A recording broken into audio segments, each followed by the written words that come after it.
नमस्कार, मी प्रदीप कुमार आणि तुम्ही बघत आहात PR मीडियाचा न्यूज अपडेट कार्यक्रम। रोज नवीन आणि ताज्यातरीन बातम्या बघण्याकरिता तुम्ही PR मीडियाच्या डिजिटल माध्यमांना सबस्क्राइब करा, शेअर करा, लाईक करा। चला तर बघूया आजची नवीन बातमी। भंडारा जिल्हा परिषदेत सभापती पदाकरिता झालेल्या चुरशीच्या लढतीमध्ये नवनिर्वाचित झालेले सभापती श्री आनंद मलेवार यांच्या येणाऱ्या 2.5 वर्षाच्या कार्यकाळात ते कोणकोणत्या योजनांचा लाभ जनतेला मिळवून देणार आणि जिल्ह्यात कशी विकास कामांना गती मिळणार बघा या संदर्भात PR मीडियाने घेतलेली एक मुलाखत। आनंद भाऊ, खूप खूप शुभेच्छा तुम्हाला। तुम्ही विशेष समितीच्या सभापतीपदी तुमची निवड झालेली आहे, काय सांगाल? धन्यवाद।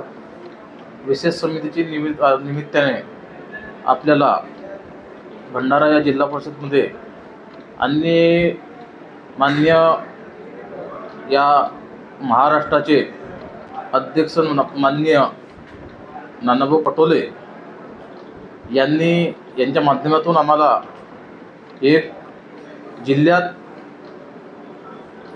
विकासासाठी आपल्याबरोबर घेऊन संधी दिली आणि त्यांनी जी संधी दिली त्या संधीच्या माध्यमातून आम्ही जिल्ह्यात जास्तीत जास्त आणि जिल्ह्याच्या विकासाच्या कामाकरिता चांगले लक्ष देऊन आणि आपल्या जिल्ह्यात प्रत्येक काम असो किंवा कुठलेही कामं असोत, लोकांच्या सेवा, आरोग्याची सेवा असो, बाकीची व्यवस्था असो, शिक्षणाच्या बाबी असोत, अशा कुठल्याही बाबीकडे काळजीपूर्वक लक्ष देऊन आपण या जिल्ह्याच्या कामाकडे प्राधान्य लक्ष देऊन आणि आपला जे बी काही आपल्या कार्यकाळात आहे ते संपूर्ण कार्यकाळात वेळ आपण जिल्ह्यासाठी देऊ।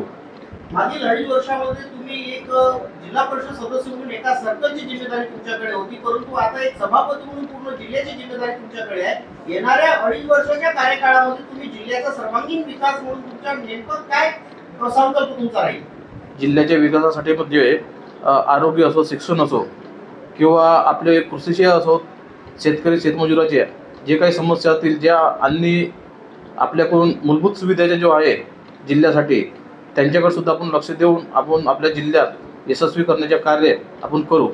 पहिला आपण जिल्हा म्हणजे माझी सुरुवात ग्रामपंचायत सदस्यापासून, पहिल्यांदा आपण ग्रामपंचायत सदस्य होता, नंतर सरपंच झाला आणि त्यांच्यानंतर जिल्हा परिषद। आपल्याला आज 2012 पासून ज्या पद्धतीने आपण स्टेप बाय स्टेप काम करत आलो आणि त्याची पोचपावतीसुद्धा आपल्याला आजपर्यंत मिळत आली, त्याच पद्धतीने आपण जिल्ह्याच्या सुद्धा सर्वांगीण विकासाचे काम आणि प्रत्येक जिल्हा प्रत्येक तालुक्यापर्यंत जो शासनाच्या निधी आहे, शासनाची योजना आहेत ते प्रत्येक घटकापर्यंत, प्रत्येक गावापर्यंत पोहोचवण्याचे कार्य आपण करू।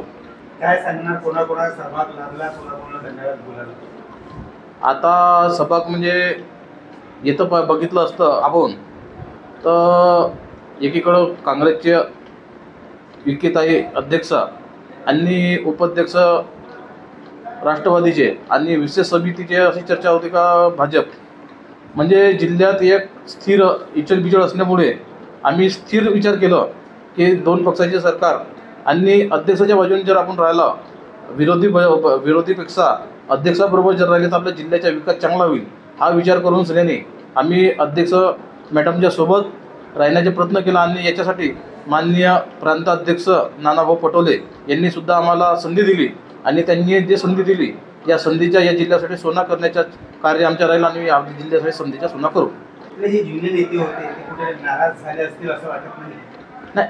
जुने नेते नाराज झाले हे पक्क आहे आणि नाराज होतील हे स्वाभाविक आहे, परंतु जुने नेते आम्ही मागील काळात ऐकलं का जिल्ह्याच्या विकासासाठी किंवा महाराष्ट्राच्या विकासासाठी योग्य तो निर्णय घ्यावा म्हणून आम्ही ज्यांचे जे विचार होते त्यांच्या विचारसरणी त्यांनीच या आपण बघितलं 1 वर्ष 1.5 वर्षाच्या पहिलं युती महाराष्ट्रामध्ये कशी करून सैन्यानी तोच आम्ही त्यांचे चेले आणि त्यांनी ज्या पद्धतीने कार्य केलं तसेच आम्ही जिल्ह्यासाठी सुद्धा कार्य केलं। नाराज असतील त्याची स्वाभाविक आहे, परंतु आम्ही जिल्ह्याच्या निर्णयासाठी, जिल्ह्याच्या विकासासाठी अध्यक्ष मॅडमच्या बरोबर आणि अध्यक्ष मॅडमांनी नानाभाऊंनी साथ दिली त्या साथीचा आम्ही संधीचा सोना करू।